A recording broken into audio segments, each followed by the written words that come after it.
choose Shashi Prasad. Exactly. ಇದು ಇಂಥ ಸಿನಿಮಾಗಳು ರಿಲೀಸ್ ಆದಾಗ ಇಲ್ಲಿ ಕರ್ನಾಟಕದಲ್ಲಿ ಸ್ಟಾರ್ಟಿಂಗ್ ಒಂದಷ್ಟು ಥಿಯೇಟರ್ಗಳು ಮಾತ್ರ ಇರುತ್ತೆ, ಆಮೇಲೆ ಅದು ಇರಲ್ಲ. ತಮಿಳು ತೆಲುಗಿಗೆ ರಿಲೀಸ್ ಹೆಚ್ಚು ಸ್ಟೇನಲ್ಲಿ ಕಾಣುತ್ತೆ. ಮತ್ತು ಶೋ ಟೈಮಿಂಗ್ಸು ಅಷ್ಟೇ, ಕನ್ನಡ 10 ಗಂಟೆಗೆ ಇರುತ್ತೆ ಬೆಳಿಗ್ಗೆ, ಬೇರೆ ಶೋಸೇ ಇರಲ್ಲ. ಈಗ ನೀವು ಈ ಸಿನಿಮಾನ ಕನ್ನಡದಲ್ಲಿ ಹೇಗೆ ಪ್ಲ್ಯಾನ್ ಮಾಡಿದ್ರೆ ರಿಲೀಸ್?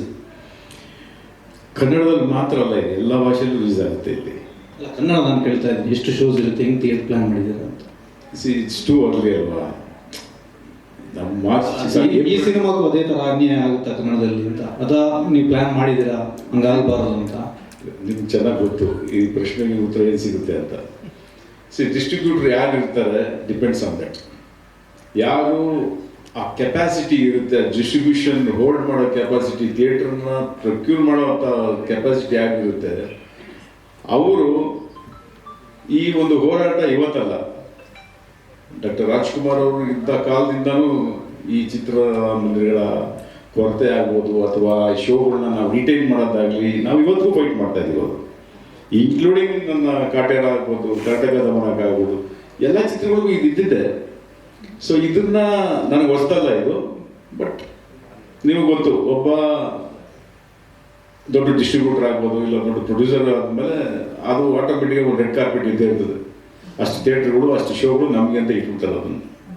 ಸೊ ಹೊಸದಾಗಿ ಯಾರಾದರೂ ಡಿಸ್ಟ್ರಿಬ್ಯೂಷನ್ ಮಾಡಿದಾಗ ದೇ ಹ್ಯಾವ್ ದಿಸ್ ಚಾಲೆಂಜ್. ನಿಮ್ಮ ಕ್ವಶನ್ ಅದು ಕರೆಕ್ಟು, ಎಷ್ಟು ಸಿಗುತ್ತಾ ಇಲ್ವಾ, ಶೋ ಟೈಮ್ ನಿಮಗೆ ಪ್ರೈಮ್ ಟೈಮ್ ಸಿಗುತ್ತಾ ಇಲ್ವಾ ಅನ್ನೋದನ್ನೆಲ್ಲ ಖಂಡಿತವಾಗ್ಲೂ ಯೋಚನೆ ಮಾಡುವಂಥ ಎಷ್ಟೇ ದೊಡ್ಡ ಚಿತ್ರ ಬಂದ್ರೂ ಆ ಒಂದು ಪರಿಸ್ಥಿತಿ ಇದ್ದೇ ಇರುತ್ತೆ. ಬಟ್ ಐ ಹ್ಯಾವ್ ಆ ಒಂದು ರ್ಯಾಪೋ ಇರೋದ್ರಿಂದ ಎಕ್ಸಿಬಿಟರ್ಸ್ ಇದ್ದಲ್ಲಿ ನನಗೆ ಆ ಪ್ರಾಬ್ಲಮ್ ಇಲ್ಲ. Even I am also exhibitor. So ನನಗೆ ಆ ಪ್ರಾಬ್ಲಮ್ ಇವತ್ತರೆಗೂ ಫೇಸ್ ಮಾಡಿಲ್ಲ. ಸೆಕೆಂಡ್, ಥರ್ಡ್ ವೀಕ್, ಫೋರ್ತ್ ವೀಕಲ್ಲಿ ಯಾವುದಾದ್ರೂ ದೊಡ್ಡ ಚಿತ್ರ ಬಂದಾಗ ಈ ನೀವು ಹೇಳೋದಂಥ ಒಂದು ಪ್ರಾಬ್ಲಮ್ ಬರುತ್ತೆ. That is sustainable.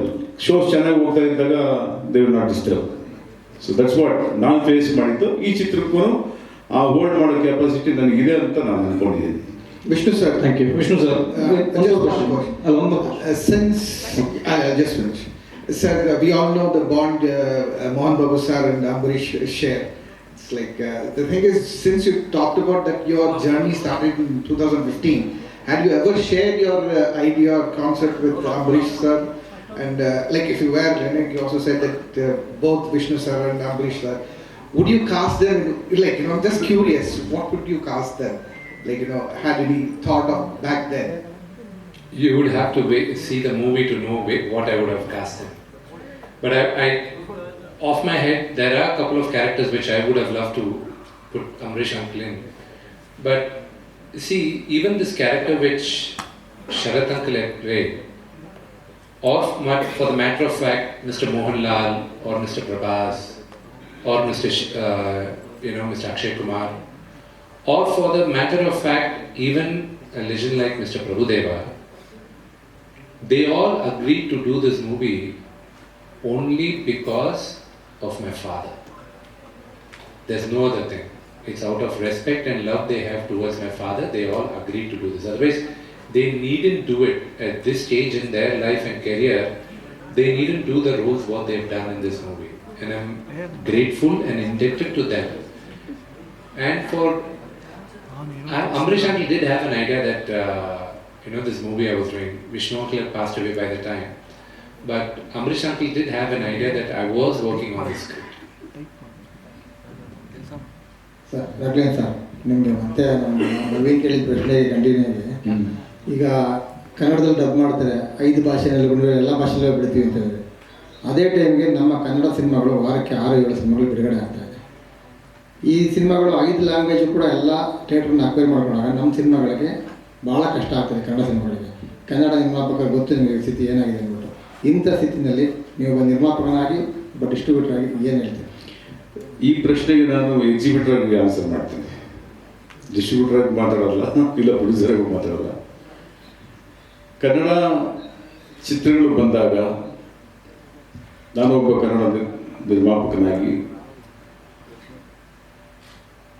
ಒಬ್ಬ ಎಕ್ಸಿಬಿಟರ್ ಆಗಿ ನಾನು ಇದಕ್ಕೆ ಆನ್ಸರ್ ಮಾಡ್ತೀನಿ ಅಂತ ಏನಕ್ಕೆ ಕೇಳಿದೆ ಅಂದರೆ, ನಿಮಗೆ ಚೆನ್ನಾಗಿ ಗೊತ್ತು, ಚಿತ್ರಮಂದಿರಗಳಲ್ಲಿ ಚಿತ್ರಗಳಿಲ್ಲದೆ ಚಿತ್ರಮಂದಿರಗಳೆಲ್ಲ ಮುಚ್ಚಿ ಹೋಗ್ತಾ ಇದೆ ಅನ್ನೋದನ್ನು ದಯವಿಟ್ಟು ನಿಮ್ಗೆ ಅರ್ಥ ಆಗಿರಬೇಕು.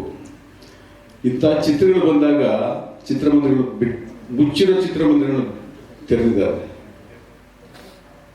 ಮುಚ್ಚಿರೋ ಚಿತ್ರಮಂದಿರಗಳನ್ನು ನಾವು ಕಾಟೇರ ಆಗ್ಬೋದು, ನಮ್ಮ ಚಿತ್ರಗಳು ದೊಡ್ಡ ದೊಡ್ಡ ಚಿತ್ರಗಳು ಯಾವುದೇ ಬಂದಾಗ BNC ಸೆಂಟ್ರಲ್ಲಿ ಎಷ್ಟೋ ಚಿತ್ರಮಂದಿರಗಳು ಬೀಗ ಹಾಕಿರೋದನ್ನ ಓಪನ್ ಮಾಡಿದ್ದಾರೆ. ಚಿತ್ರಮಂದಿರಗಳು ಜಾಸ್ತಿ ಆಗ್ತಾ ಇದ್ದಾವೆ. ಇವತ್ತು ವರ್ಷದಲ್ಲಿ ಇಂಥ ಚಿತ್ರಗಳು ಎಷ್ಟು ಬರ್ತಾ ಇದೆ ಅಂತ ನಿಮಗೆ ಗೊತ್ತು. ಒಬ್ಬ ಎಕ್ಸಿಬಿಟರ್ ಆಗಿ ಇವತ್ತು ನಾನು ನೋಡ್ತಾ ಇದ್ರೆ ನಮ್ಮ ಚಿತ್ರಮಂದಿರಗಳಲ್ಲಿ ನಾವು ಚಿತ್ರಗಳಿಲ್ಲ. ಇವತ್ತು 20 ಶೋ 40 ಶೋ 11 ಸ್ಕ್ರೀನ್ ಇರೋರೆಲ್ಲ ಎಷ್ಟು ಶೋ ಆಗ್ತಾವ್ರೆ. ಈ 6-7 ಸ್ಕ್ರೀನ್ ಕ್ಲೋಸ್ ಮಾಡ್ಕೊಂಡು just they are running 4 or 5 screens. ಚಿತ್ರಗಳಿಲ್ಲ. ಚಿತ್ರಗಳು ಆ ಥರ ಬಂದಾಗ ಖಂಡಿತವಾಗಲೂ ಇಲ್ಲಿ ಎಕ್ಸಿಬಿಟರ್ ಆಗಿ ನಾನು ಹೇಳ್ತಾ ಇದ್ದೀನಿ, ನಮ್ಮ ಕನ್ನಡ ಚಿತ್ರಗಳಿಗೆ ಖಂಡಿತವಾಗ್ಲೂ ಪ್ರಿಫರೆನ್ಸ್ ಕೊಡ್ತಾನೆ ಇದ್ದಾರೆ. ಯಾರು ತುಂಬ ಮುಂಚೆ ಪ್ರಾಬ್ಲಮ್ ಇದ್ದಂಗೆ ಈಗ ಚಿತ್ರಮಂದಿರಗಳು ಜಾಸ್ತಿ ಇದೆ, ಚಿತ್ರಗಳಿಲ್ಲ ಅಷ್ಟೇ. ನಿರ್ಮಾಪಕನಾಗಿ ಇಷ್ಟೇ, we are happy about the releases, what's happening in ಕನ್ನಡಗೆ. ಯಾವ ಚಿತ್ರ ಸಿಗ್ತಾ ಇಲ್ಲ ಹೇಳಿ. ನಾನು ಹೇಳಿದ್ನಲ್ಲ, 2, 3ನೇ ವಾರ 4ನೇ ವಾರದಲ್ಲಿ ಬರುವಂಥ ಪ್ರಾಬ್ಲಮ್ ಇದು. ಯಾವುದಾದ್ರೂ ನಮ್ಮ ಚಿತ್ರಗಳು ನಡೀತಾ ಇರಬೇಕಾದ್ರೆ ದೊಡ್ಡ ಚಿತ್ರ ಬಂದಾಗ ಅದರಲ್ಲೂ ಮಲ್ಟಿಪ್ಲೆಕ್ಸ್ ಅವರು ಕೆಲವು ಶೋಗಳು ಕಮ್ಮಿ ಮಾಡ್ತಾರೆ. ಸೊ ಅದು depends on the distributor to hold. ಆ ಹೋಲ್ಡಿಂಗ್ ಕೆಪಾಸಿಟಿ ಆ ಡಿಸ್ಟ್ರಿಬ್ಯೂಟರ್ಗೆ ಇದ್ರೆ ಎಕ್ಸಿಬ್ಯೂಟರ್ಗಳು ಅದನ್ನು ಟಚ್ ಮಾಡೋದಿಲ್ಲ. So that is the thing what's happening from decades ಇಂದ ನಡೀತಾ ಇರೋದು. ಇವಾಗ ಥಿಯೇಟರ್ಗಳಿಗೆ ಚಿತ್ರಗಳಿಲ್ಲ, ಚಿತ್ರಮಂದಿರಗಳಿಗೆ ಚಿತ್ರ ಇಲ್ಲ. ಇವತ್ತು ಆ ಥರ ಓದಾಡ್ತಾ ಇದ್ದಾರೆ.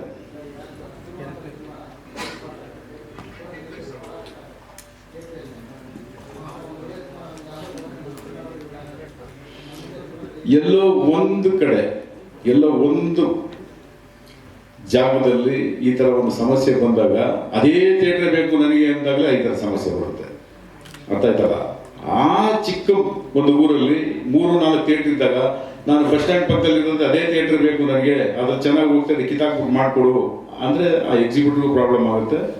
ಇಲ್ಲ ಅಂದ್ರೆ 2 ಶೋ 3 ಶೋ ಇರೋದನ್ನ 5 ಶೋ ಇರೋದನ್ನ 3 ಶೋ ಅವ್ರಿಗೆ ಕೊಟ್ಟು ನಾವು 3 ಶೋವನ್ನು ಈ ಥರ ಬ್ಯಾಲೆನ್ಸ್ ಮಾಡ್ಕೊಳ್ತಾ ಇದ್ದಾರೆ. ಯಾವುದೇ ಇತ್ತೀಚೆಗೆ ನಿಮಗೆ ಗೊತ್ತಿರಂಗೆ ನಮ್ಮ ಕನ್ನಡ ಚಿತ್ರಗಳಿಗೆ ತೊಂದರೆ ಮಾಡಿ ಬೇರೆ ಯಾವುದೇ ಚಿತ್ರಗಳು ಸವಾರಿ ಮಾಡುವಂಥ ಸಮಸ್ಯೆ ನನಗೆ ಗೊತ್ತಿರಂಗೆ ಯಾವುದಿಲ್ಲ. ಮುಂಚೆ ಇತ್ತು ಅದು, ಈಗ ಯಾವುದೂ ಇಲ್ಲ ಆ ಥರ. ವಿಷ್ಣು ಸರ್, ಟೀಸರ್ ನೋಡಿದ್ರೆ ತುಂಬ ಲ್ಯಾವಿಶ್ ಆಗಿ ಮಾಡಿದ್ದಾರೆ ಮತ್ತು ದೊಡ್ಡ ಸ್ಟಾರ್ ಕಾಸ್ಟ್ ಎಲ್ಲ ಇದೆ. ಬಟ್ ರಿಯಲ್ ಎಸೆನ್ಸ್ ಏನಿದೆ, ಭಕ್ತಿ ಭಾವ ಏನಿದೆ, ಅದು ಎಲ್ಲೂ ಫೀಲ್ ಆಗಲ್ಲ. ಅದು ಮಿಸ್ ಆಗ್ತಿದೆಯಾ ಅಥವಾ ಇಂಥ ಕಂಟೆಂಟ್ನ ದುಡ್ಡು ಮಾಡೋಕ್ಕೆ ಬರ್ಸ್ಕೋತಾ ಇದ್ದೀರಾ? ಏನು ಹೇಳ್ತಾರೆ ಅದ್ರ ಬಗ್ಗೆ? See, when I say the word Kannappa, you automatically know it is a devotional film. Everybody knows that. Now, what is it that I can show more than devotion? This is the story of Kannappa, his journey. How did he become Lord Shiva's devotee? So that's the arc which we wanted to show in the teaser. That it is not just him giving the eye and becoming Lord Shiva's devotee, but what was his story? It's based on historical facts, it's based on true events, but some of it is what I believe happened. That's what we did. ನಿಮ್ಮ ಶೋರ್ಟ್ಗಳದ್ದು fox ಏನೋ ಇದೆ ಅಲ್ಲಿ, ಅದೇನು ಕತೆಗೆ ಆಗ ಸುಮ್ಮನೆ lavish ಆಗಿ ಸುಮ್ಮನೆ ಮಾಡಿರೋದು? See, he's a tribesman. So how did tribesmen dress in those days? So we took a little liberty in dressing up because I'm the hero and my father is the producer. So I just thank you. Sir మీ ఆయుధాలు sir ఇక్కడ మీ ఆయుధాలు చాలా బాగున్నాయి. Mic కాదు, సినిమాలో use చేసినవి. So విల్లు use చేశారు కదా, అది ఏ జంతువు ఎముక, దానికైనా ఏదైనా హిస్టరీ ఉందా అని? మీ దగ్గర కామిక్ బుక్ వాల్యూమ్ 1 వాల్యూమ్ 2 ఉంది. అది దాంట్లో ఉంది.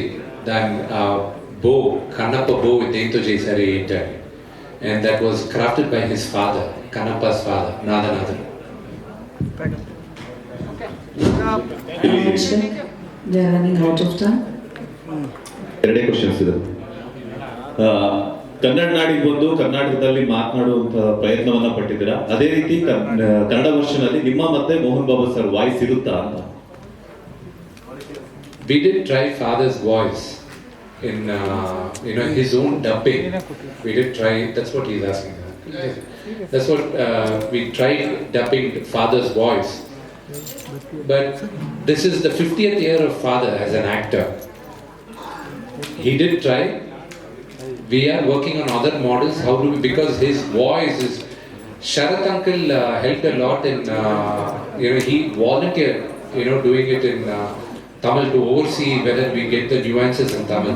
So more or less, like both of them are like the producers. Prabhu Anna and Sharath uncle are like the producers. Sharath uncle was very particular. He was saying Mr. Mohan Babu's voice is not that way. This is the way. See, sometimes when the emotion misses if you mispronounce words or do not compare, we are still working for it. But we are working on artificial intelligence also. We hope we crack the code. Hello sir last one please. Yes, sir. Sir, ಈ ಥರ ಕಥೆಗಳು ಮಾಡಬೇಕಾದ್ರೆ ತುಂಬ ಹುಷಾರಾಗಿರ್ಬೇಕಾಗುತ್ತೆ. ಈಗ ನಿಮ್ಮ ಸಿನಿಮಾದಲ್ಲಿ ಪ್ರಭಾಸ್ ಅವರು ಪಾತ್ರ ಮಾಡಿದ್ದಾರೆ. ಲಾಸ್ಟ್ ಅವರು ಆದಿಪುರುಷ ಅಂತ ಸಿನಿಮಾ ಮಾಡಿದ್ರು. ಅದು ಯಾವ ರೀತಿ ಆಯಿತು ಅಂತ ನಿಮಗೆ ಗೊತ್ತಿದೆ. ಅದು ಹಿಂದೂಗಳಿಗೆ ಸ್ವಲ್ಪ ಅರ್ಥ ಆದರೂ ಕೂಡ ಸಿನಿಮಾನ ನೋಡೋದಿಲ್ಲ. ಸೊ ಈ ಸಿನಿಮಾದಲ್ಲಿ ಆ ಥರ, ಯಾಕಂದ್ರೆ ಸಾಕಷ್ಟು ಜನ ಸ್ಟಾರ್ಸ್ ಇದ್ದಾರೆ. ಈಗ ಪ್ರಭಾಸ್ ಬಂದ ತಕ್ಷಣ ಅವ್ರಿಗೊಂದು ಮೇಜರ್ ಸೀನ್ ಇಡಬೇಕು, ಅವ್ರಿಗೊಂದು ಸ್ಲೋ ಮೋಷನ್ ಕೊಡಬೇಕು. ಅಕ್ಷಯ್ ಕುಮಾರ್ ಇದ್ದಾರೆ, ಕಾಜಲ್ ಇದ್ದಾರೆ. ಪ್ರತಿಯೊಬ್ಬರು ಒಂದೊಂದು ಸೀನ್ ಇಟ್ಟು ತೋರಿಸ್ಕೊಂಡು ಕಥೆನ ತಿರ್ಚುವಂಥದ್ದು ಎಲ್ಲಾದ್ರೂ ಆಗುತ್ತಾ ಅಥವಾ ಆ ಥರ ಆಗ್ದಂಗೆ ಎಲ್ಲಾದ್ರೂ ಮಾಡಿದ್ದೀರಾ? Now, one of the best comment I heard on Twitter when I started announcing all the characters, in Telugu, they said, "Ore, no introductions ichesarga interval ayyetatundra sinemaki." But everybody's got their importance. See, the credit goes majorly on capturing people to the director, Mr. Mukesh Kumar Singh. And he's a captain of the ship. He made sure everybody got their portions. And then the unseen hero of the film, of every film, is the editor. And of course, he doesn't care how much hard work we put in that scene or this scene. Is it good or not? They will leave it. If it's not, we edit it. So we believe we did justice to all the characters which is there, and you're going to love it. And I'm also sure you will say, I wish there was some more. And we are very excited. We are all very excited for you to see Kannappa on April 25th. Sir, ಇದು last question. Just for curious. ಇಷ್ಟು reporters ಕೇಳಿದ್ರು ಸಾಕಷ್ಟು questions ಅನ್ನ, ಪ್ರತಿಯೊಂದಕ್ಕೂ ನೀಟಾಗಿ answer ಮಾಡಿದ್ದೀರಾ. But yellow Kannappa cinema ಆದ್ಮೇಲೆ ಒಂದಿಷ್ಟು ರಿಸರ್ಚ್ ಗಳೇನಾದ್ರು ಮಾಡಿದ್ದೀರಾ, ಅಥವಾ ಮುಂಚೆ ಶೂಟಿಂಗ್ ಮುಂಚೆ ಏನಾದ್ರು ಸಿನಿಮಾ ಸಂಬಂಧಪಟ್ಟದ್ದಾಗಿರ್ಬೋದು ಅಥವಾ ಪೌರಾಣಿಕ ವಿಚಾರಕ್ಕೆ ಸಂಬಂಧಪಟ್ಟಂಗೆ ಏನಾದ್ರು ರಿಸರ್ಚ್ ಮಾಡಿದ್ದೀರಾ ಅಂತ? I did. I explained. So this journey didn't start for this year. When I started, it started from 2015. So you'll see a lot of answers. Not many people know. In Srikalahasti, only the lineage of Sri Agastya Vamsa, only they do the worship over there. So there's a lot of things you will learn.